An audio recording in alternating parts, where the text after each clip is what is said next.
عیسیٰ بن یونس نے خبر دی، انہیں ہشام نے، انہیں ان کے والد عروہ نے اور ان سے حضرت عائشہ رضی اللہ عنہا نے بیان کیا کہ نبی کریم صلی اللہ علیہ وسلم پر جب آپ صلی اللہ علیہ وسلم حدیبیہ سے لوٹے تھے جادو ہوا تھا۔ اور لیث بن سعد نے بیان کیا کہ مجھے ہشام نے لکھا تھا، انہوں نے اپنے والد سے سنا تھا اور یاد رکھا تھا، اور ان سے حضرت عائشہ رضی اللہ عنہا نے بیان کیا تھا کہ نبی کریم صلی اللہ علیہ وسلم پر جادو کیا گیا تھا۔ آپ کے ذہن میں یہ بات ہوتی تھی کہ فلاں کام میں کر رہا ہوں، حالانکہ آپ اسے نہ کر رہے ہوتے۔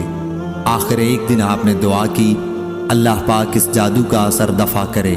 اس کے بعد آپ نے عائشہ رضی اللہ عنہا سے فرمایا کہ تمہیں معلوم بھی ہوا اللہ تعالیٰ نے مجھے وہ تدبیر بتا دی ہے جس میں میری شفا مقدر ہے۔ میرے پاس دو آدمی آئے، ایک تو میرے سر کی طرف بیٹھ گیا اور دوسرا پاؤں کی طرف۔ پھر ایک نے دوسرے سے کہا انہیں بیماری کیا ہے؟ دوسرے آدمی نے جواب دیا کہ ان پر جادو ہوا ہے۔ انہوں نے پوچھا جادو ان پر کس نے کیا ہے؟ جواب دیا کہ لبید بن عاصم یہودی نے۔ پوچھا کہ وہ جادو ٹونا رکھا کس چیز میں ہے؟ کہا کہ کنگھے میں، کتان میں اور کھجور کی خشک خوشے کے غلاف میں۔ پوچھا اور یہ چیزیں ہیں کہاں؟ کہا کہ بیر زروان میں۔ پھر نبی کریم صلی اللہ علیہ وسلم وہاں تشریف لے گئے اور واپس آئے تو حضرت عائشہ رضی اللہ عنہا سے فرمایا وہاں کے کھجور کے درخت ایسے ہیں جیسے شیطان کی کھوپڑی۔ میں نے حضرت صلی اللہ علیہ وسلم سے پوچھا وہ ٹونا آپ نے نکلوایا بھی؟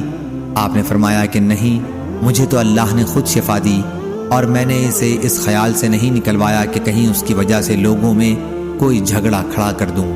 اس کے بعد وہ کنواں پاڑ دیا گیا۔ صحیح بخاری حدیث نمبر 3268۔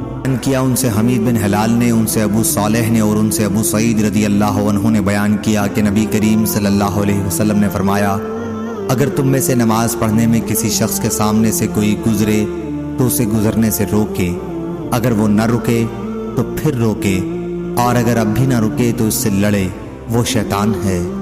صحیح بخاری حدیث نمبر 3274۔